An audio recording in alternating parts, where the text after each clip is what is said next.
एक ओनर जिसको पैसों की बहुत प्रॉब्लम थी, जिस जगह पर वो काम करते थे, उस ओनर के डेथ के बाद अचानक से उन्हें सारी प्रॉपर्टी मिल जाती है। इस प्रॉपर्टी के साथ बहुत सारे सीक्रेट्स निकले। क्या एक दूसरे पर भी ट्रस्ट कर सकते हैं? या आज की हमारी 2020 की मूवी डेंजरस लाइज इसमें हम देखेंगे। इसमें अलग अलग टर्न्स आए थे और लास्ट का पेबैक भी बहुत अच्छा है, तो लास्ट तक इस वीडियो को जरूर देखिएगा। अब बिना किसी देरी के एक्सप्लेनेशन स्टार्ट करते हैं। मूवी स्टार्ट होती है और हम हमारी मेन कैरेक्टर जिसका नाम है केटी, इसे एक डाइनर में काम करता हुआ देख सकते हैं। उसका हस्बैंड एडम में उसकी शिफ्ट खत्म होने का वेट कर रहा था। एक्चुअली बहुत ही यंग एज में ही इन्होंने शादी कर ली। एडम स्कूल में है और उसे केटी सपोर्ट करती है। ये दोनों बहुत ही होपफुल थे कि एडम को अच्छी सी जॉब लगेगी तो इनकी सिचुएशन चेंज हो जाएगी।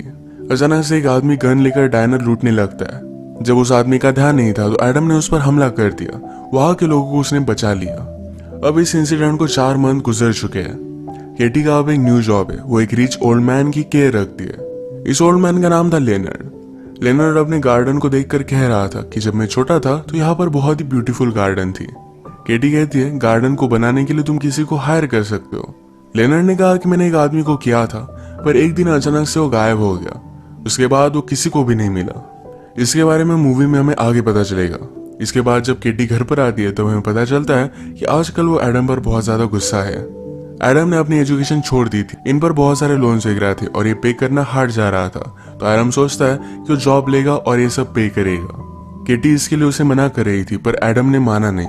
वो कहती है, तुम कभी भी कोई भी बात सुनते नहीं हो। उस दिन डायनर में उस आदमी पर हमला करने की कोई भी जरूरत नहीं थी। उसके पास गन थी, तुम मर सकते थे। केटी अपसेट होकर लेनर्ड के घर के बाहर जरा सोच रही थी, तो लेनर्ड को लगा कि घर में कोई है। वो डायरेक्टली गन लेकर बाहर आता है। केटी उसे पूछती कि तुम गन क्यों लेकर आए। उसने कहा कि हमेशा मुझे घर में किसी न किसी की तो आवाज आती है। केटी ने कहा कि घर में कोई भी नहीं है। आज रात उसके एडम के साथ जो फाइट हुई थी इसके बारे में वो बात करते हैं। लेनर्ड ने कहा कि मुझे तुम्हें पैसों की हेल्प करने दो। केटी उसे मना करती है, कहती है एडम को जॉब की जरूरत है। फिर अगले दिन से गार्डन को मैनेज करने के लिए एडम को यहाँ पर जॉब मिल जाता है। एक दिन इनके घर पर एक रियल एस्टेट एजेंट आया जिसका नाम था मिकी। मिकी केटी से कहता है, मेरे क्लाइंट को ये घर बहुत ही पसंद आया है। तुम्हें जितना अमाउंट चाहिए उतना वो पे कर सकता है। केटी उसे कहती है, यहाँ के ओनर ये हाउस नहीं सेल करना चाहते, पर मिकी बहुत ही कंसिस्टेंट था। केटी को बहुत ही अजीब लगा। एडम भी वंडर करता है कि इस हाउस की कीमत क्या होगी। एडम फिर से इन दोनों की रिलेशनशिप को सुधारने का ट्राई कर रहा था और केटी को भी ट्राई पसंद आया। केटी को जिस एजेंसी के थ्रू जॉब मिला था उसका ओनर ये लेनर्ड को मिलने के लिए आता है। उसे पूछ रहा था कि केटी किस तरीके से उसका ख्याल रखती है और लोगों का ख्याल रखते हुए उनका कोई फायदा ना उठाए, इसलिए हमेशा वो इंस्पेक्ट करते रहते हैं। आज लेनर्ड ने केटी को पे कर दिया। जब वे बाद में इस चेक को देखती है तो ये $7,000 का था। ये बहुत ज्यादा पैसे थे। ये दोनों फिगर आउट नहीं कर पाते कि ऐसा कैसे हुआ। फिर केटी को याद आता है कि उसने लेनर्ड से उनकी फाइनेंशियल सिचुएशन के बारे में बात की थी। वो कहती है, हमें फिर से वापस जाना पड़ेगा, हमें पैसे नहीं ले सकते। पर आज बहुत ही लेट हो चुका था। अगर उन्होंने बिल्स वगैरह पे नहीं किए तो उनकी बिजली कट जाएगी। तो एडम कहता है, आज हम इस चेक को डिपॉजिट कर देते हैं, बाकी पैसे वापस कर देंगे। अगले दिन केटी लेनर्ड के यहाँ जब काम पर आई तो उसकी डेथ हो चुकी थी। ये नेचुरल डेथ थी। केटी को बहुत बुरा लगता है। एडम उसके पास आया तो लेनर्ड के हाथ में एक चाबी थी। वो वंडर करता है कि चाबी किसकी है। उसने एक बॉक्स खोल कर देखा जिसमें लेनर्ड की बहुत सारी चीजें थी। इसमें वो लेनर्ड की गर्लफ्रेंड के फोटो देखता है। वो जब यंग थी तभी उसका एक्सीडेंट हो गया था, इसीलिए लेनर्ड ने कभी भी शादी नहीं की। इसी बॉक्स के नीचे उन्हें बहुत सारे पैसे मिले। अब ये दोनों डिस्कस करते कि इसका करना क्या पड़ेगा। एडम कहता है कि अगर हमने इस पैसों के बारे में किसी को भी बता दिया तो पैसे कहीं ना कहीं पुलिस के लॉकर में पड़ेंगे। हमें इन पैसों की बहुत जरूरत है। केटी भी इसके लिए एग्री करती है। इसके बाद पुलिस इन्वेस्टिगेशन हुई। डिटेक्टिव उनसे कुछ क्वेश्चन पूछकर यहाँ से चली जाती है। एडम और केटी ने डिसाइड किया था कि जब तक पुलिस इन्वेस्टिगेशन खत्म नहीं हो जाती तब तक सारा रूटीन वो सेम रखेंगे।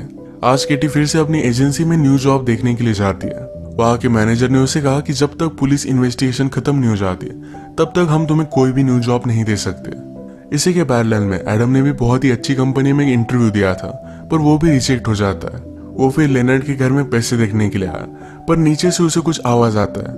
ये वो देखने के लिए गया, पर पीछे से उस पर किसी ने हमला कर दिया। जब उसे होश आया तो केटी को अपने पास बुलाता है। केटी सोच रही थी कि एडम पर किसी ने हमला क्यों किया। एडम कहता है क्योंकि हमें जो पैसे मिले वो $100,000 है, उसने काउंट किए थे। एडम को लगता है कि पहले घर में किसी ने काम किया होगा, उसे इस पैसों के बारे में पता होगा। लेनर्ड ने पहले कहा था कि उसने गार्डनर को हायर किया था, शायद ही वो हो सकता है। अबे पैसे यहाँ रखना सेफ नहीं, तो एक लॉकर रेंट कर कर वहां वो रख कर आते हैं। जब ये दोनों यहाँ से जा रहे थे तो मिकी, जो एक रियल एस्टेट एजेंट है भी या नहीं, ये उन दोनों पर नजर रख रहा था। ये दोनों आज बहुत ही खुश थे तो घर आकर इंटीमेट हो जाते हैं। लास्ट फॉर्मेलिटीज कंप्लीट करने के लिए डिटेक्टिव ने केटी को पुलिस स्टेशन बुलाया। डिटेक्टिव कहती है कि लेनर्ड की बॉडी का क्या किया जाए। केटी कहती है कि वो चाहता था कि उसकी एशेस ही उसके गार्डन में स्प्रेड हो जाए। लेनर्ड का इस दुनिया में कोई भी नहीं, तो इसकी विश केटी कंप्लीट करेगी। इसके लिए बहुत सारे पैसे लगेंगे, फिर भी ये पे करने के लिए केटी रेडी थी। ये बात डिटेक्टिव को जरा अजीब लगी। जब केटी और एडम मेमोरियल पर थे तो लेनर्ड की लॉयर वहां पर आती है। उसने उनसे कहा कि सारी प्रॉपर्टी लेनर्ड ने केटी को दे दी है। एक दिन अचानक से सीक्रेटली उसने उसे बुलाया हुआ था। इस बात पर केटी बिलीव नहीं कर पाए। वो दोनों बहुत ही खुश थे। जाते जाते केटी और लॉयर जब अकेली थी तो लॉयर उसे कहती है, तुम्हें अब सावधान रहना पड़ेगा। अगर पुलिस इन्वेस्टिगेशन में कुछ गड़बड़ हुई तो तुम्हारे हाथ से सारी चीजें जा सकती है। सारी प्रॉपर्टी तुम्हें मिली, इस बात से एडम को भी प्रॉब्लम हो सकता है। तुम्हें जरा सावधान रहना पड़ेगा। एडम और केटी अपने फ्यूचर को लेकर बहुत खुश थे, अलग अलग प्लानिंग्स बनाते। अगले ही दिन ये लेनर्ड के घर में मूव इन हो गए थे। एडम को पुलिस स्टेशन से कॉल आया और उसे मिलने के लिए बुलाया गया था। जब वो वहां पर पहुंचा तो उसे पता चलता है कि उसे किसी ने भी कॉल नहीं किया था। ये बात डिटेक्टिव ने नोटिस की। उसे लगता है कि एडम कुछ ना कुछ तो सस्पिशियस है। आज केटी से मिलने के लिए फिर से मिकी घर पर आया था। वो कहता है कि मुझे लेनर्ड के बारे में पता चला। अब ये प्रॉपर्टी किसी ना किसी को तो सेल करनी ही पड़ेगी। केटी कहती कि सारी प्रॉपर्टी मुझे मिली है और मैं सेल नहीं करने वाली। मिकी इस बात पर बिलीव नहीं करता। वो कहता है इस तरीके की विल कोई भी बना सकता है, मेरी तुम पर नजर रहेगी। केटी ने कहा कि अब नेक्स्ट बार तुम मेरे लॉयर से बात करोगे। रात में केटी डिस्टर्ब थी। एडम को इस सारी चीजों के बारे में बताती है। एडम कहता है हमें मिकी को इग्नोर करना चाहिए। जितनी कम चीजें हमारी और पुलिस इन्वेस्टिगेशन में हो उतना ही अच्छा होगा। केटी ने बाथरूम में एडम की एक वॉच नोटिस की जो बहुत ही एक्सपेंसिव थी। एडम पहले भी बोल रहा था कि वो फिर से अब गरीब नहीं रहना चाहता। केटी ने उसे कहा था कि इस तरीके की कोई भी चीजें उन्हें नहीं करनी है, सब कुछ नॉर्मल दिखना चाहिए, पर एडम ये बात मान नहीं रहा। अगले दिन इन्वेस्टिगेशन करते हुए डिटेक्टिव केटी के पास आए तो उसे पता चलता है कि केटी को एक घर मिल चुका है। डिटेक्टिव को फिर से इन दोनों पर शक गया। उसने इन्वेस्टिगेशन की। लेनर्ड ने केटी को $7,000 का चेक दिया था। इसके बारे में उसे पता चला। वो उन पर और भी ज्यादा शक करने लगती है। आजकल सारी चीजों को लेकर केटी जरा डर रही थी। वो लेनर्ड के ऑफिस में ढूंढती है कि उसने इतने सारे पैसे रखे क्यों थे।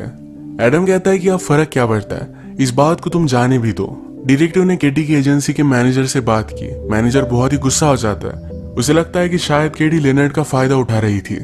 आज केटी जब घर को चेक कर रही थी तो उसे एक एटिक मिला। इसमें एक सीक्रेट डोर था जिसके अंदर जाने पर उसे एक जगह पर डेड बॉडी मिलती है। वो बहुत ही ज्यादा डर गई। वो डिस्टर्ब होकर रो रही थी। एडम उसे सहारा देता है। केटी कहती कि उस आदमी को किसने मारा और क्यों। एडम केटी को बहुत सारे डायमंड्स दिखाता है। कहता है इस वजह से। एडम ने पहले उस डेड बॉडी को डिस्कवर किया था और डेड बॉडी के पास ये डायमंड पड़े हुए थे। केटी को लगता है कि जो गार्डनर यहाँ पर काम करता था शायद ये वही है। ये डायमंड देख ही रहे थे तभी अचानक से केटी की एजेंसी का मैनेजर वहां पर पहुंच जाता है। वो बहुत ही गुस्सा था पर केटी उसे घर में भी अंदर नहीं आने देती। केटी एडम से कह रही थी कि हमें इस डेड बॉडी के बारे में पुलिस को बता देना चाहिए। एडम कहता है कि इस इन्वेस्टिगेशन में और भी कोई प्रॉब्लम आया तो हम सब कुछ चीजें लूज कर सकते हैं। वो इस बॉडी को ठिकाने लगा देता है। रात में सो रहे थे तभी घर में इन्हें किसी की आवाज आई। एडम ने किटी को बिना बताए गन भी बाय कर ली थी। ये गन लेकर वो बाहर निकलता है पर स्टेज पर एजेंसी का मैनेजर था। ये गन देखकर डर गया और वो नीचे गिर जाता है। उसकी इंस्टेंटली डेथ हो गई थी। इसकी इन्वेस्टिगेशन करने के लिए पुलिस को बुलाया जाता है। डिटेक्टिव ने केटी से बात की। कहती है यहाँ पर बहुत ही अजीब अजीब चीजें हो रही है और ये होना स्टार्ट हुआ जब यहाँ पर एडम काम करने लग गया। उसे पहले सब कुछ नॉर्मल था। मुझे पता है कि तुम इस सब में इन्वॉल्व नहीं हो पर तुम्हें एडम पर नजर रखनी चाहिए। एडम का सस्पिशियस बिहेवियर देखकर केटी भी उस पर शक करने लग गई थी। अगले दिन केटी फिर लॉयर के पास गई। वो सारी चीजें उसे बता देती है। लॉयर ने कहा कि अगर पुलिस को लगता है कि एडम ने ये सब किया होगा तो घर की तलाशी लेंगे। तुम्हें सारी चीजें बहुत ही सेफ रखनी पड़ेगी। केटी फिर लॉयर के साथ जहां पर लॉकर रखा हुआ था वहां पर जाकर चेक करती है तो लॉकर में कोई भी पैसे नहीं। लॉयर कहती कि एडम तुम्हें धोखा दे रहा है, वो जल्दी से यहाँ से भाग जाएगा। केटी घर पर आई तो एडम सारे पैसे लेकर पैकिंग कर रहा था। एडम उसे कहता है कि मुझे कई दिनों से लग रहा था कि मेरा कोई पीछा कर रहा है। मैंने उस रियल एस्टेट एजेंट के बारे में और भी जानकारी निकाली। उसने एक्चुअल में एक रॉबरी की थी। ये रॉबरी उसी डायमंड्स की थी। इस रॉबरी में उसका पार्टनर वो गार्डनर था पर उसे पुलिस ने शॉट किया था। उसे छुपने के लिए लेनर्ड के घर में बहुत ही अच्छी जगह थी, तो यही आकर वो छुप गया। मिकी बहुत ही डेंजरस है, वो इन्हें भी मार सकता है, तो दोनों मिलकर यहाँ से भाग रहे थे। अचानक से मिकी इनके घर में घुस आया। उसने केटी पर गन लगा दी। वो पूछता है कि डायमंड्स कहाँ है। एडम ने भी अपनी गन निकाल ली, कहता है कि उसे जाने दो।